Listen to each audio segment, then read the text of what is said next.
Assalamu alaikum урматтуу Ош Кабардын көрүүчүлөрү, кадырлуу биздин катталуучулар, урматтуу жылкы сүйүүчүлөр, амансыздарбы? Ош Кабар каналы кезектеги чыгарылышын улантат.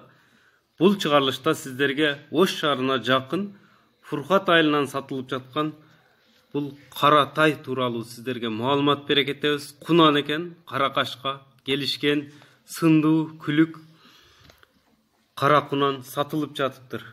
Көрүңүздөр. Жанындагы аттын бою 1.65 экен. Кара кунандын да бою 1.65-тин тегереги болуп калат экен. Ош шаарына алып келингенине 1 жашында алып келиниптир. Азыр 2 жашта кунан экен. Сатылып жатат экен туугандар.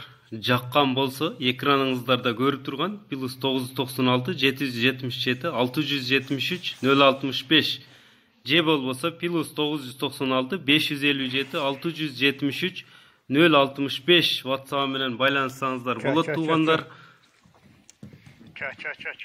Пародасы Россиядан алып келиниптир. Кулунунда курч күлүк экен, сындуу нерсе экен. Анда айттым сизге. Сизге жаккан болсо экранда көрүп өткөн көрсөтүп турган номерлер менен байланышыңыздар. Баасыны 180 миң сом кеми бар дешти.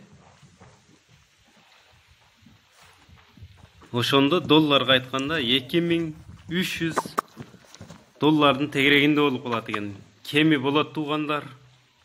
Сомго 180 миң деди. Ээси менен байланышып кенен маалымат алыңыздар.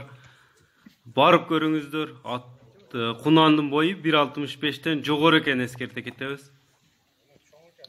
Бул да чоңойот да эки жашар. Бул да чоңойот. Жан башында, далларында, мында атайын басылган тамгалары да бар экен. О, көкпе атаман да. Видеодон анча көрүнбөй калыптыр. Көкпе атаман да. Кунанга, өспүрүмгө класс бас бөлүшүп коюңуздар. Шок, неме бала таштаганын билип калды. Саламатта калыңыздар. Билип калды.